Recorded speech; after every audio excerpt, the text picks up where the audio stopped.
কাঠগড়ায় যখন তুলেছ তখন জেনে রাখো, অপরাধী কিন্তু আমি একা নই পল্লবী, অপরাধী তুমিও। তুমিও কিন্তু আমাকে ভালোবেসে বিয়ে করনি, বিয়ে করেছিলে নিজের স্বার্থে, তোমার কাঁধের উপর জেকে বসা তোমার সমস্যাগুলোকে দূর করার জন্য। আর যা তুমি করেছো, তারপরেও তুমি কোন মুখে বলো যে আমি তোমার সর্বনাশ করেছি? আমি কি তোমার সাথে জবরদস্তি করেছিলাম, নাকি তোমার রেপ করেছিলাম?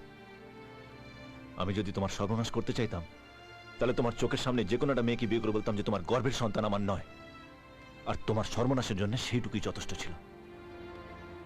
কিন্তু আমি সেটা করিনি। কেন জানো? কারণ আমি আজও তোমাকেই ভালোবাসি পল্লবী। তুমি আমাকে শিখেছো ভালোবাসার মানে কি।